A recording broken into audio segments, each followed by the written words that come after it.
This is Bloomer Boomer, the TV. Now is the Queen of Dreams, Kathleen Cat O'Keefe Kanavos, the Power of Daydreams. Tune in now to the Queen of Dreams. Hello, everyone. I'm Andy. I'm in the Bloomer Boomer studio right now, and you are watching Boomer TV live. And you can be part of an amazing community of 55 plus at bloomerboomer.com. And join us. And now, here is your host, the Queen of Dreams, Kat Kanavos. Thank you, Andy. It's great to be here. And yes, our show tonight is the Power of Daydreams. Hey, boomers, remember when the Monkees, hey, were the Monkees, were a big hit and they had that song, Daydream Believer? Well, you know, there's something to that. And we're going to talk about that tonight, our daydreams, how important it is to tune into those daydreams. So last week, we discussed dreams of deceased pets. Remember, Ellie had her two cats, and Blue and Snickers, and they returned to her after she had to put them to sleep at 20 years, which broke her heart, actually made her physically ill. And I understand that. Our fur babies are, you know, they're a part of our family. And they came back to her in her dreams as spirit guides. Now, not only did they come back to her in her night dreams, but they would also come back to her in her daydreams. So we're going to talk about that as well. If you missed the show last week, it's archived on bloomerboomer.com. Your Dreams with the Queen of Dreams, Kat Kanavos. Go and check it out. So why are daydreams so important? Well, you know, all of us dream. Science has proved that everything living dreams. Kittens dream, dogs dream, birds dream, fish dream. Even bugs, bugs dream. They've actually taken pictures and seen bugs actually like crickets dreaming. So it goes to show that there's something really important about dreams.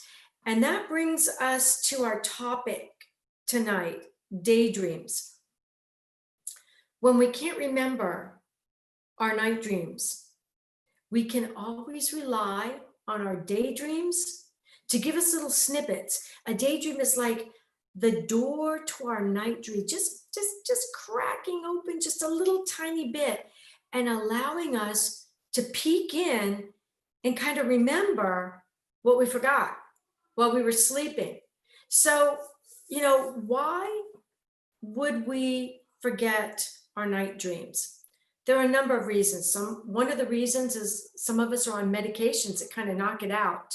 They alter our brain frequencies, the way our mind works. And when we fall asleep, we either fall asleep too deep to be able to pull the dream back out with us, or when we wake up so quickly. You know, it's like whatever it was we took to help us sleep stops working at 9 a.m. sharp. And boom, we're wide awake and we wake up so quickly, we can't bring that dream with us. So that's one of the reasons. Another reason is grief. Yeah, believe it or not, grief. And I want to share a little story with you, again, in Crappy to Happy, sacred stories of transformational joy. And these are all stories of grit, grace, and love. And the story I want to share with you tonight is the story by Dr. Bernie Siegel, you know, the New York Times best-selling author. He's had like 8 books. They've all hit the New York Times bestsellers list.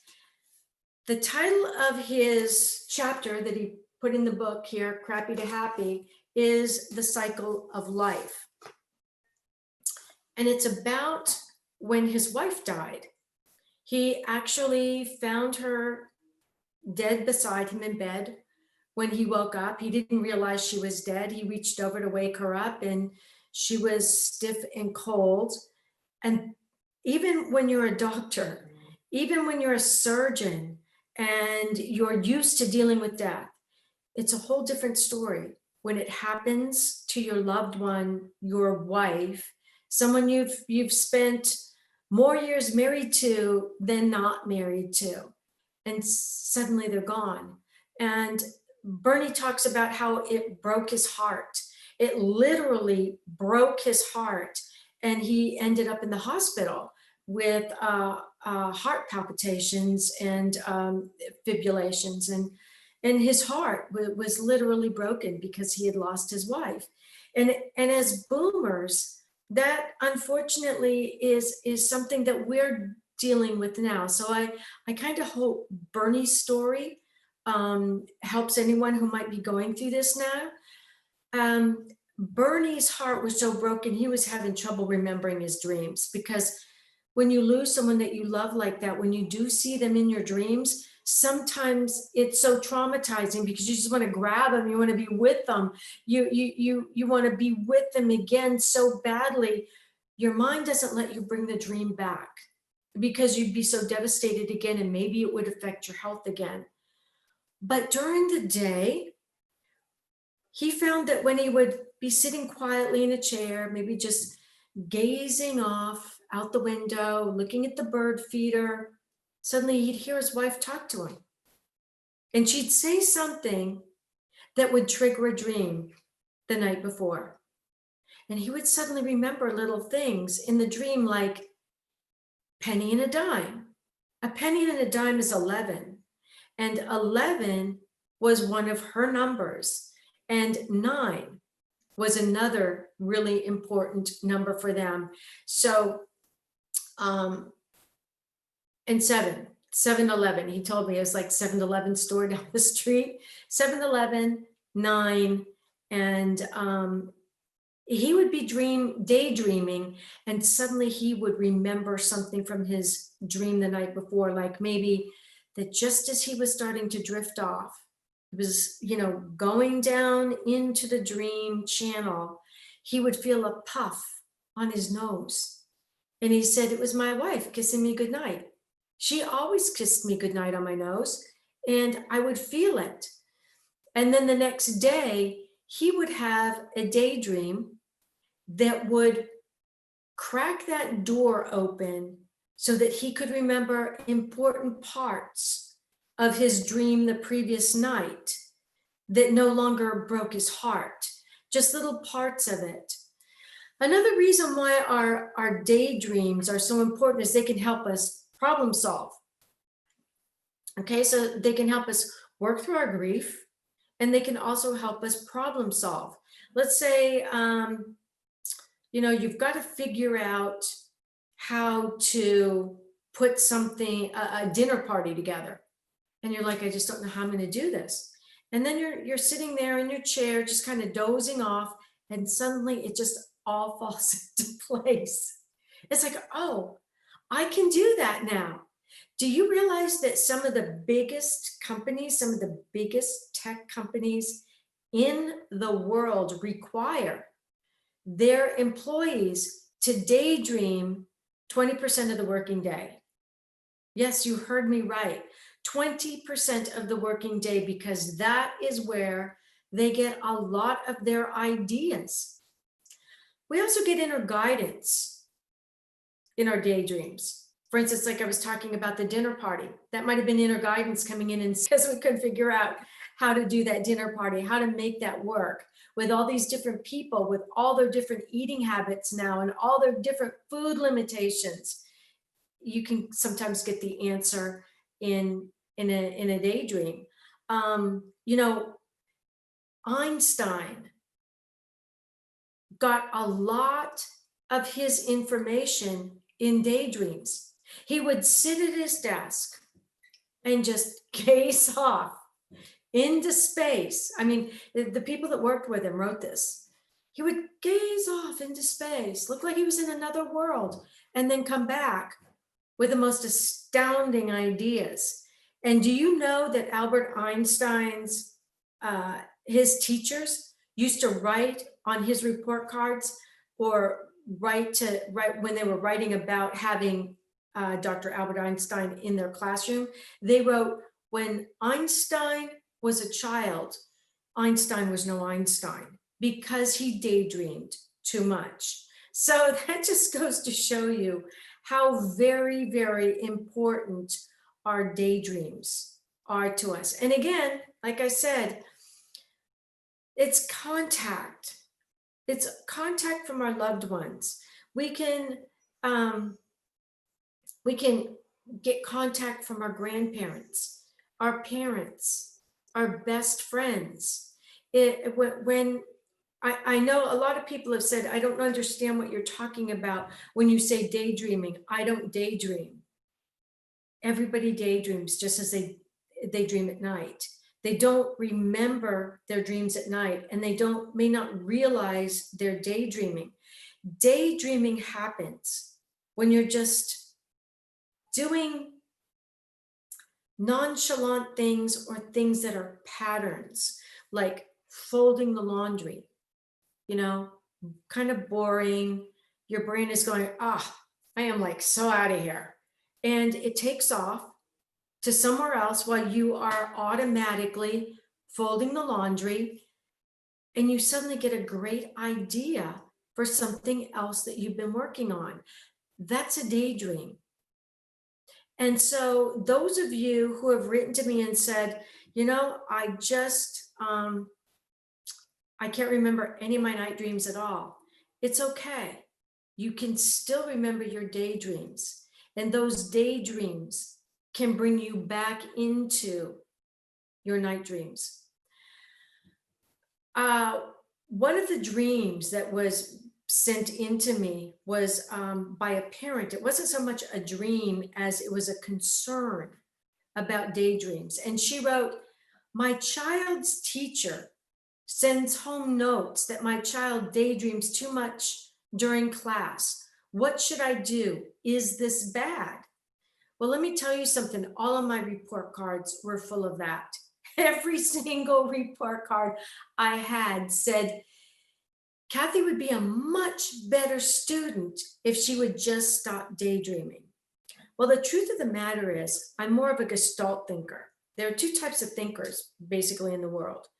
There's your linear thinker, and your linear thinker also dreams much the same way. They'll go from one dream to the next dream to the next dream. They'll finish a dream. Linear thinkers finish one step before they go into the second step or the third step. They will not go into the third step until step one is done. It's got to be completely done and nice and tidy. And then they go to step two. And then they'll go to step three.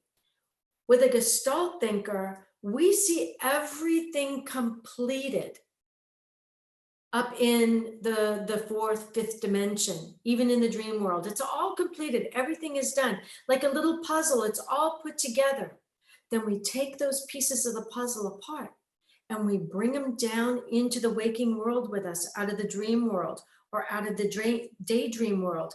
And we put them together like pieces of a puzzle. So we don't have to have step one done first. And we don't have to have step two done next before we go to three. They're all put kind of laid out, and then we put them together and boom, the puzzle is complete. So as that type of a thinker, my dreams when I'm daydreaming will kind of come back to me that way as well. And so when I was growing up and I was in the classroom, the teacher would say something up at the front of the classroom that would trigger me going into a daydream, thinking about that, taking it all apart, looking at all the pieces, bringing it back down into the classroom and putting it together so that I was able to understand it. So when my teacher was writing to my parents and saying, Kathy's daydreaming in the classroom way too much, she's just like, her eyes are glazing over and she's just looking off into space. I was problem solving using daydreams. And it's very possible that this child whose parent wrote to me is doing the same thing. So the next time your grandchildren or even your children come to visit you and they're sitting in a room with you and you mention something to them and you see them kind of leave for a second, and they're kind of daydreaming and looking off, and you go, are you listening to me? Yes, they are. But they may be daydreaming. They may be working their thoughts in gestalt, where they're taking it all apart if they're in their mind, bringing it down and putting it together. Now, linear thinkers think gestalt thinkers are insane. We drive them nuts. And linear thinkers to us gestalt thinkers are like, why are you fixating on number one? Just leave it and go to number three. Well, they can't. And because I've taught psychology at USF, Fort Myers branch, and my degree is in psychopathology, I came to understand they're never going to go to step two until step one is done. If it takes them a day, a month, a year. And in the meantime, if I have pieces of the puzzle missing, I will continue to do other things. And boom, they just seem to float down from the daydream zone, maybe a week later, and I can plug them in there and everything is finished. So my advice to that mother is, if your child is making good grades and seems to be really happy in school, explain to the teacher what I just explained to you. And when she starts to glaze over, say, look, you just did it yourself. You're daydreaming about what I just told you because you're thinking about it deeply. And I really think that that's what my child is doing too. So unless you see her grades drop or his grades drop, I don't know whether it was a girl or a boy student. Let's just let's just let that student do what that student does when they're problem solving during the day with a daydream. I see it's time for us to take a quick break. And when we come back, we're coming back with Andy and the frequently asked questions. All righty, we will do that.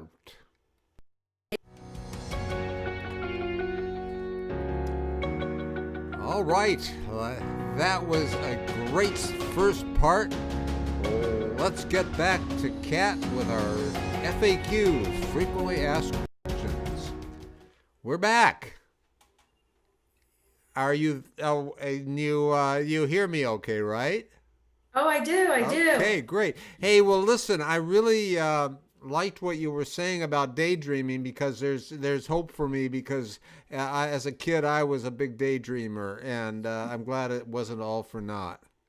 No, and the more study they do on dreaming, because there's a lot of there are a lot of studies done on sleep, but very few studies done on dreams. And that's why Dr. Larry Burks and my book, Dreams That Can Save Your Life, was such a big hit. He was actually researching dreams. And what they're learning is daydreams are so important to problem solve in business. You get your best ideas when you're relaxed. And Andy, it's amazing because some people think that if they're not all keyed up and really tense and look like they're really working hard, they're not doing a good job. When the truth of the matter is, if you kind of take a deep breath, kind of meditate a little bit, get yourself centered and relax and let your mind go, chances are you're going to do a better job. And that's what they're finding out with dream research. It's fascinating. I mean, the where that can go, I think there's no end to it. Now, we were talking before the show about daydreaming versus night dreaming, and this is kind of the same thing we were talking about from Bill, and he feels that he likes his daydreams better than his night dreams. Sometimes it's hard to bring all those dreams back from your night dreams, but your daydreams, you're awake. You can actually just grab your journal and write them down. And what is so amazing about that, Andy, and I've had more people say, oh, I've started to do this and I'm so glad I did. Put your daydreams in your night dream journal, because then what you're going to start seeing happen is your daydreams are going to reflect maybe a dream you had 3 weeks ago.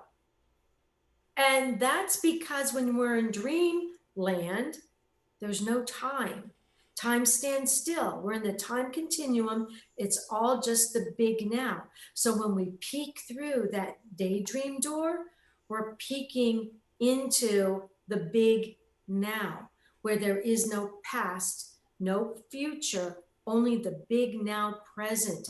And it's really amazing to some people how they'll see their daydreams playing out again from a snippet from a night dream, and they didn't have the rest of the dream when they wrote it in their journal, but suddenly their daydream is telling them what happened at the beginning of their night dream that they couldn't remember. Okay, well, Doris has a question. She wanted to know what you mean by daydreams reopen the sacred dream doors at night. Well, I really believe that our dreams are sacred dream doors to the divine. We sometimes we'll have dreams that are just entertaining. Okay, it means we needed a movie while we were sleeping, so we wouldn't have to worry about anything. The only thing that's missing is the popcorn. But then there are other dreams that are really important dreams, dreams that are going to answer questions, give us guidance, allow us to visit with deceased loved ones. And I believe that those dreams are sacred dream doorways to the divine. We're getting a glimpse of life after life. We're getting a glimpse of how there is no death, and how love never dies and can bring us back and forth between the worlds through the sacred dream doors. They're very special doors.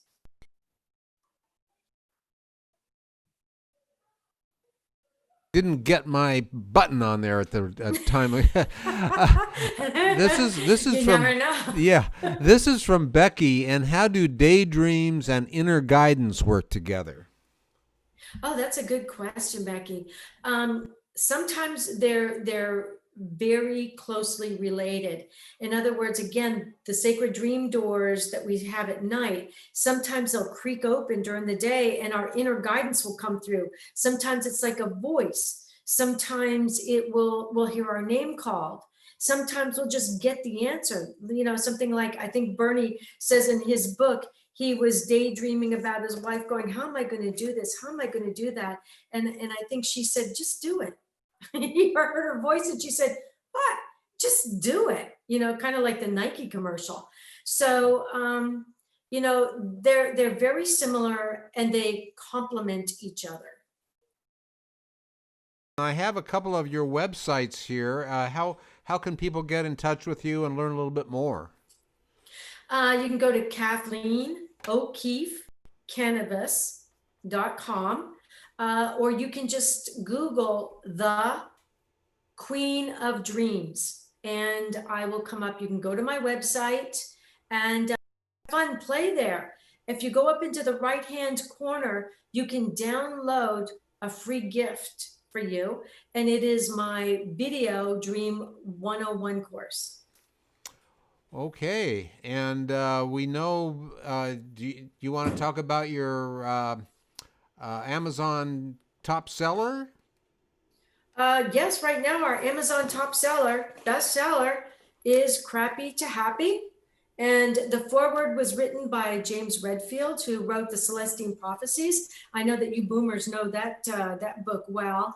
And Dr. Bernie Siegel has the chapter in here about surviving the loss of his wife. And so any of you out there who are going through that, this book would probably help you go from that feeling of crappy into a place of happy. And there are 20 other stories in this book that are absolutely amazing. Reverend Temple Hayes is in here. So definitely go to Amazon, order it, put it beside your bed, just read a story a night. And at least when you go to sleep, you will fall asleep with positive, happy thoughts in your head, because every story has a happy ending, or it wouldn't be in this book. And Nice. It's co-authored with Reverend Patricia Caganello and myself. She goes by Ariel Patricia and me. So we co-authored this book. I hope you guys will get it. All right, very good. Well, your little kitty cat just escaped outside, and so probably better let you go. But thank you, and that was another interesting session together. Oh, thank you. Next week, we're going to be talking about dreams that call your name. You know, I talked about that a little bit tonight. To next week, next Tuesday, we're going to go into that in depth because it's pretty amazing. All right, very good. Thanks a lot, Kat. Thank you. And thank you for watching Kat Kanavos, Your Dreams with Queen of Dreams. And you can find out more on Facebook, YouTube, and on bloomerboomer.com. If you like this, please like us on Facebook and follow us. Meantime, you're invited to join the Bloomer Boomer community and receive member benefits. So long. See you next time.